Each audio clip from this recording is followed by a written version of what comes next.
we've been lacking on the gardening this spring. Been busy with the birds and the other animals. So today we're going to be doing our first tie up of our tomatoes and a prune.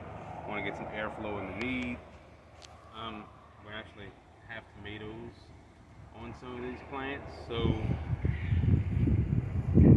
I'll just start pruning.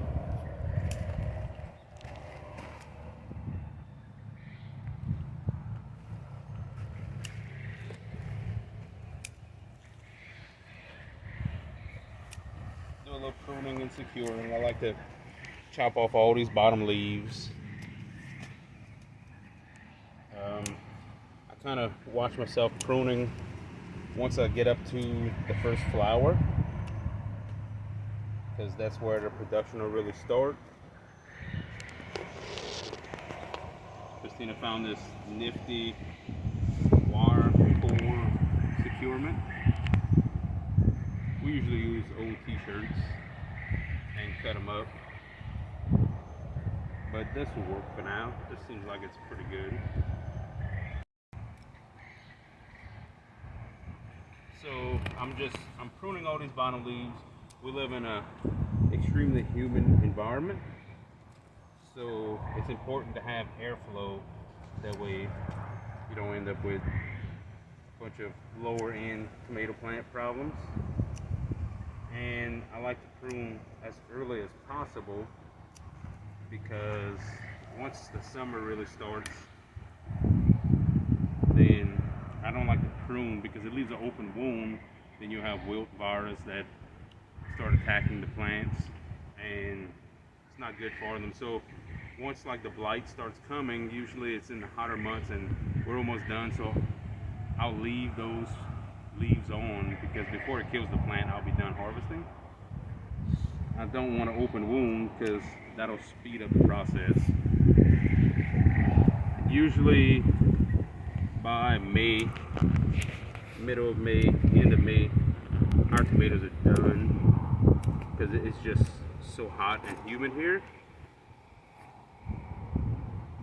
We're a little late getting started, so we may have to try to stretch that a few weeks to get the tomatoes we want. These are all indeterminate tomatoes, so I trim heavily on them because they're just going to continue growing. We just secure them up until your infrastructure can't sustain them anymore. And I mean, stakes are all different heights. Christina just stuck them in. They look good, but usually by the time it gets past here, whatever hangs over will just hang over. But I want to make sure that I do have the airflow underneath to keep everything dry, because it is very humid here. We're almost 90 degrees today, super hot, humid. It's definitely feeling like summer already. Feeling the summer crunch coming. Hey, I just feel so far behind on the garden right now, almost like it's neglected, and I really look forward to Christina's salsa she makes with these tomatoes. I enjoy to eat tomatoes straight out the garden, but my favorite thing is Christina's salsa. If you never had it, you don't know what you're missing.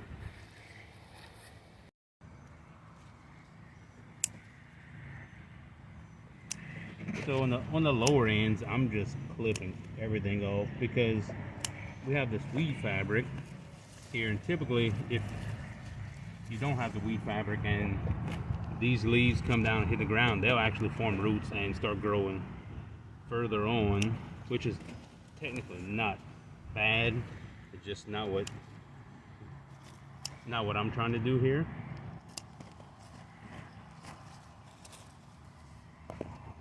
I want it tall. I want airflow. That's my main concern, because of our humid environment, is the airflow. And we always overplant because you're gonna lose some of the bugs. So we don't plant minimum, and the bugs need their share as well. We don't use any kind of pesticides, so we will have bug damage. Not much guarantees in life, but that's a guarantee here. And I'll come through all these cuttings once I'm done before I compost them. I'll trim some down and then just drop them in some water, let them start forming roots, and we'll replant them and we'll have our second crop if we can make it that far. Now we usually gift some to people that are behind, or if they had any kind of weather damage to their crop. Anyway, you know, it's free. I would compost it if not. So I mean, it's nothing but water and a little bit of time. Who doesn't have a bunch of extra time, right?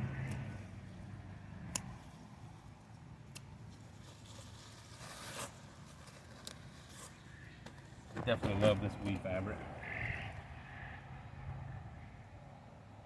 See the little tomatoes on here.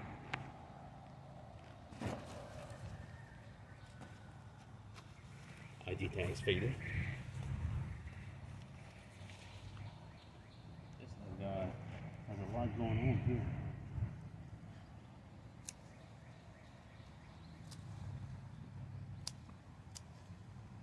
I think I always make Christina nervous when I prune because I over prune at this stage. And these are her babies. She's been babying in the greenhouse for a while, then planted all of these, so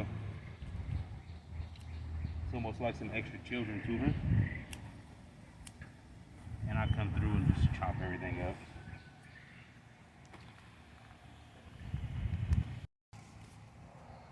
I'm probably at least a week, maybe two behind on pruning some of these guys. Some of these guys, like what I'm pruning off, is starting to flower, which is a tad depressing.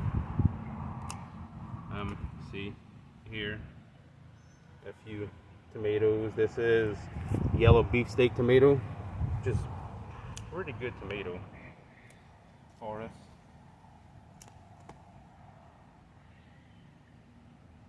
Garden season is one of my favorite times of the year. I end up with the green hands.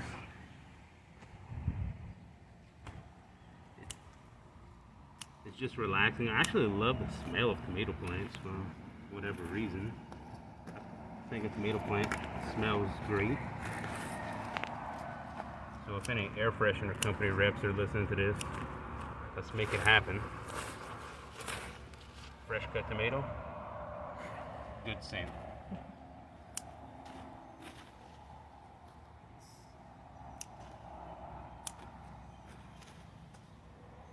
Like I said earlier about the open wounds, the way I prune very heavily. So if I came to do this in, let's say, beginning of May, end of May when it's really hot, I would really hurt these guys.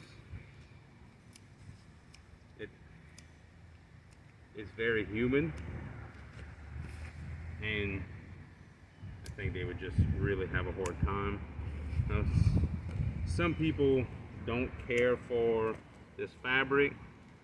We absolutely love it because it stops the splashback when it rains, so we don't end up with the blight from the rainwater hitting and the dirt and the water coming back up. So it's beneficial to us. I mean, you can do whatever you want to do on your garden because it's your garden. So, you know, there's no wrong way. If you plant and you harvest one tomato and you're satisfied with that, then that's better. There's one less tomato somebody had to buy in a store. So I'm happy about that.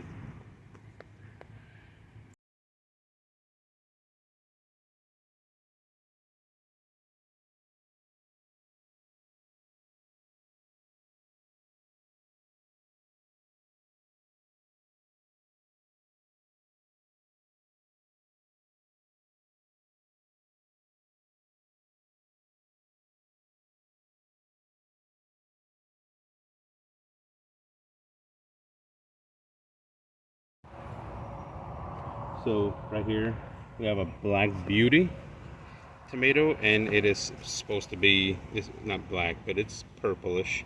You see the stem, it's also purple. from the anthocyanin, specific to this variety of tomato plant. It's supposed to be that color. There's nothing wrong with the plant. You see here, they actually gonna start out green, and then you see this one here, and then see changing here. We also have another Black Beauty here. Last year the Black Beauties did really well for us. It's probably one of our better producers. Tastes really great, really meaty. I think we got the seeds from Baker Creek possibly. I don't know. We get seeds from everywhere, so I'm gonna assume Bacon Creek. Alright guys, so I completed the pruning of the big tomato bed, and right here we have the jungle that is the cherry tomato bed. I usually don't prune these guys. Alright, so the cherry tomatoes, I usually don't prune these guys. I let them grow wild, and I just secured them up our infrastructure, and it gives a little more of a hard time to actually harvest them. You have to get under, and once they really get bushy, I'll trim some airways through. I just let them go wild because we mostly eat these out here in the garden. This guy right here. So this one is Atomic Grape cherry tomato. You see back to the black. It's real good. So it's another purple tomato. See what I said about my tomato hands? I actually love this. It washes right off, but I guess it's a sign of working with your hands. But I'll go ahead and secure these guys, and we'll see you next video. Don't forget to like and subscribe, and we'll keep on posting content. Thank you.